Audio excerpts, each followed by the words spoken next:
आज की संगति जो है ना बहुत महत्वपूर्ण होने के लिए जा रही है। और आज की संगति में हम जानेंगे कि परमेश्वर के आने के कितने तरीके हैं। ये तो हर कोई जानता है कि परमेश्वर के आने के बादलों पर आने का एक तरीका है ना? ये कोई हर कोई जानता है, बच्चा बच्चा जानता है। लेकिन आज हम बात करेंगे कि वास्तव में क्या परमेश्वर के अंत के दिनों में आने का सिर्फ एक ही तरीका है या फिर कोई और भी तरीका हो सकता है। ठीक है भाई बहन, ओके, ठीक है। आज की संगति को हम स्टार्ट करते हैं। ओके, परमेश्वर का धन्यवाद हो। बहुत से लोग मानते हैं कि परमेश्वर के आने का तो एक ही तरीका है, वो बादल पर आएगा, बादल पर आएगा, बादल पर आएगा, है ना? लेकिन आज हम बाइबल के कुछ वचनों से संगति करेंगे कि क्या परमेश्वर के आने का एक ही तरीका है या फिर कोई और भी तरीका है। ठीक है ना? चलिए, देरी नहीं करेंगे, हम सबसे पहले बाइबल के वचनों को पढ़ेंगे, उसके बाद आगे की संगति जारी रखेंगे। ठीक है? ओके,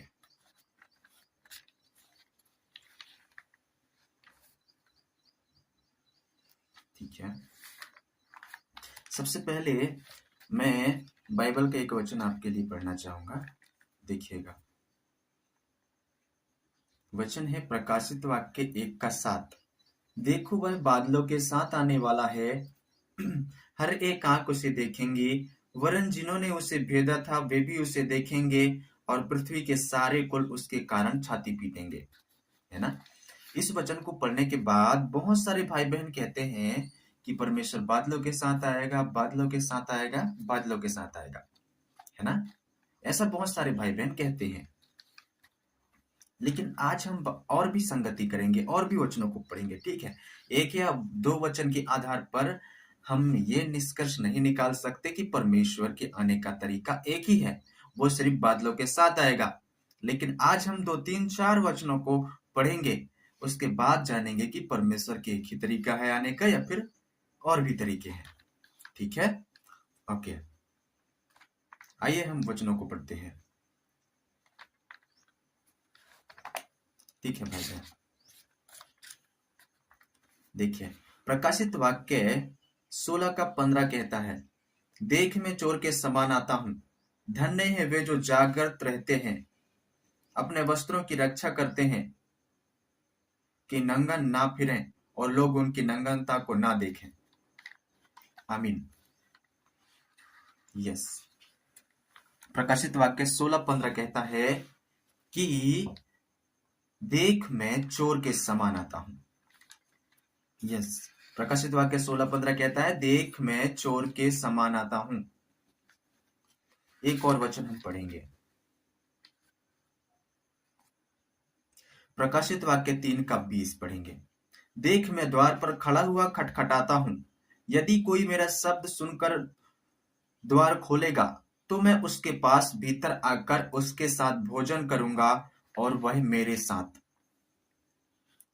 और मत्ती 25:6 में लिखा हुआ है, आधी रात को धूम मची, देखो दूल्हा आ रहा है, उससे भेंट करने के लिए चलो। तो अब हमने इन 4 वचनों को पढ़ा है, आइए इन्हें समझते हैं। ठीक है?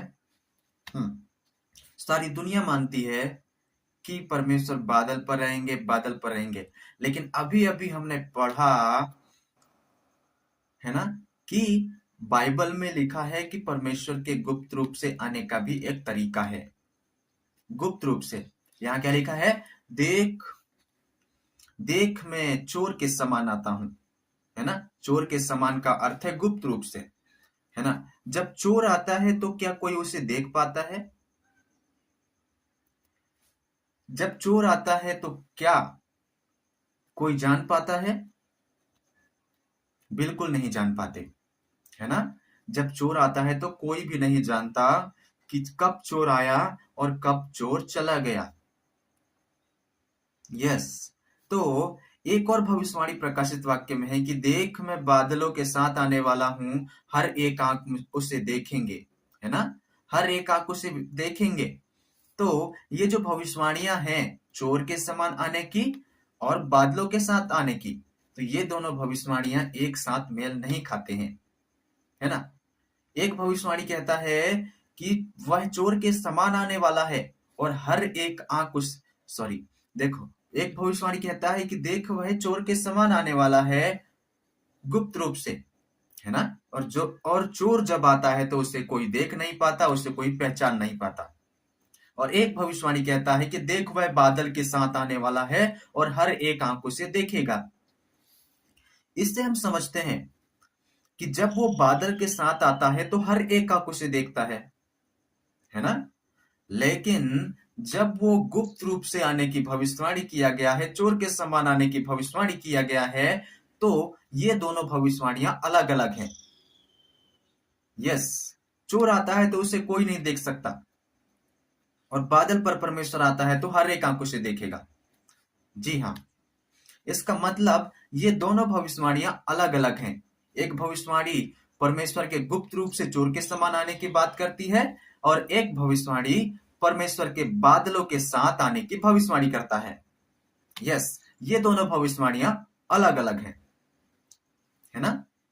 अब हम और भी स्पष्ट तरीके से समझेंगे, ठीक है। देखिए, मान लीजिए मैं मानता हूं, मुझे पता है कि परमेश्वर के बादलों के साथ आने का जो तरीका है ना, वो अवश्य पूरा होगा, वो जरूर पूरा होगा, है ना, वो जरूर पूरा होगा। लेकिन अभी हमने पढ़ा ना कि परमेश्वर के चोर के समान आने का, गुप्त रूप से आने का तरीका भी है ना। मान लीजिए अगर परमेश्वर बादलों के साथ आता है, हर एक आंख उसे देख लेगा, है ना। तो फिर हमने जब ये वचन पढ़ा कि देखो दूल्हा आ रहा है, उससे भेंट करने के लिए चलो, आधी रात को धूम मची, देखो दूल्हा आ रहा है, उससे भेंट करने के लिए चलो, इसका मतलब क्या है? अगर हर कोई बादल के साथ आते हुए परमेश्वर को देख लेगा, तो क्या कोई यह कहकर प्रचार करेगा कि देखो दूल्हा आ रहा है, भेंट करने के लिए चलो, भेंट करने के लिए चलो, भेंट करने के लिए चलो? कोई प्रचार करेगा? बिल्कुल कोई प्रचार नहीं कर सकता है, क्योंकि हर एक अपने अपने आंखों से देख लेगा तो अपने हिसाब से वो लोग उसका भेंट करने के लिए जा सकते हैं, लेकिन कोई भी प्रचार नहीं करेगा, है ना। यस, इसका मतलब है, देखिए, और यहां पर है आधी रात, है ना। आधी रात का मतलब आप क्या समझते हैं? मेरे हिसाब से आधी रात का मतलब है कि जब इंसान पापों में खोए हुए होते हैं, है ना। आधी रात का मतलब इंसान जब पापों में खोए हुए होते हैं। यस, इंसान जब पापों में खोए हुए होते हैं, उस समय परमेश्वर गुप्त रूप से आता है। यस, गुप्त रूप से की गई भविष्यवाणी जो है ना, वो इसी तरीके से पूरी होती है कि इंसान जिस समय पापों में खोए हुए होते हैं, उस समय परमेश्वर आता है ना। उस समय परमेश्वर आता है गुप्त रूप से, कोई नहीं जानता परमेश्वर कब आया और कब चला गया। यस, जी हाँ। और एक और भविष्यवाणी भी है कि देख मैं द्वार पर खड़ा हुआ खटखटाता हूं, यदि कोई मेरा शब्द सुनकर द्वार खोलेगा तो मैं भीतर आकर उसके साथ भोजन करूंगा और वह मेरे साथ। तो इससे भी हम समझते हैं ना कि अगर परमेश्वर बादलों के साथ आ जाएगा, हर एक आंखों से देख लेगा, तो फिर यह भविष्यवाणी कब पूरा होगा कि मैं द्वार के बाहर खड़ा होकर खटखटाता हूं। इससे यही है ना, कि परमेश्वर के आने के दो तरीके हैं। पहला, परमेश्वर गुप्त रूप से चोर के समान आता है। दूसरा, परमेश्वर बादलों के साथ आता है ना। यस, अगर परमेश्वर बादलों के साथ ही आएगा तो फिर कोई प्रचार नहीं कर पाएगा, चलो चलो भेंट करने के लिए चलो, कोई प्रचार नहीं करेगा। अगर परमेश्वर बादलों के साथ ही आएगा, अगर परमेश्वर का आने का एकमात्र तरीका बादलों के साथ है, तो इस तरह से परमेश्वर द्वार खटखटाने का यह भविष्यवाणी कैसे पूरा होगा, है ना। ये वचन साबित करते हैं कि परमेश्वर के आने के दो तरीके हैं, पहला गुप्त रूप से और दूसरा बादलों के साथ में। जी हाँ, यस, है ना। एक भविष्यवाणी में आपके लिए पढ़ने जा रहा हूं, ठीक है। एक भविष्यवाणी है, उसमें क्या लिखा है कि जैसे नूह के दिन थे, वैसे ही मनुष्य के पुत्र का भी दिन होगा। है ना। यस, मतलब एक और है, देखो, जैसे लूत के दिन थे वैसे ही मनुष्य का पुत्र का भी आना होगा। जब तक लूत सदोम और अमोरा से ना निकला, जैसे ही लूत सदोम और अमोरा से निकला, वैसे ही आग और गंधक ऊपर से गिरा और सदोम और अमोरा को जलाकर राख कर दिया, है ना। ये वचन भी बताता है कि लूत के दिन के समान परमेश्वर का दिन होगा, है ना। लूत के दिन के समान परमेश्वर का दिन होगा। जैसे ही गुप्त रूप से परमेश्वर इस पृथ्वी पर आएगा, है ना, इस पृथ्वी पर काम करेगा, जिस चीज के लिए भी वो आएगा ना, वह काम वो करेगा इस पृथ्वी पर गुप्त रूप से आने के बाद। यस, परमेश्वर गुप्त रूप से आएगा, अपना काम करेगा, है ना। उसके बाद अपना काम खत्म करके वो जैसे ही पृथ्वी से जाएगा, वैसे ही जैसे लूत के निकल जाने के बाद आपदाएं आया ना, वैसे ही जैसे ही परमेश्वर गुप्त रूप से आने के बाद काम खत्म करके जाएगा, वैसे ही महाआपदा आएगा, है ना। यस, परमेश्वर गुप्त रूप से आने के बाद अपने काम को खत्म करेगा, उसके बाद महाआपदा आएगा और पृथ्वी का सत्यानाश करेगा। यस, महाआपदाओं के बाद फिर परमेश्वर का ये वाला भविष्यवाणी पूरा होगा, देख वह बादलों के साथ आने वाला है और हर एक आंखों से देखेगा, है ना। यस, ये भविष्यवाणी पूरा होगा। इसका मतलब ये साफ साफ है, प्रकाशित वाक्य भविष्यवाणी करता है। और पूरे बाइबल की आयतों को हम जोड़कर हम देखें तो सबसे पहली बात क्या है, परमेश्वर गुप्त रूप से आएगा, अपना काम करेगा, उसके बाद वो चला जाएगा, उसके बाद आपदाएं आएंगी, पृथ्वी का नाश करेंगे, उसके बाद आपदाओं के बाद परमेश्वर बादलों के साथ आएगा और क्या करेगा,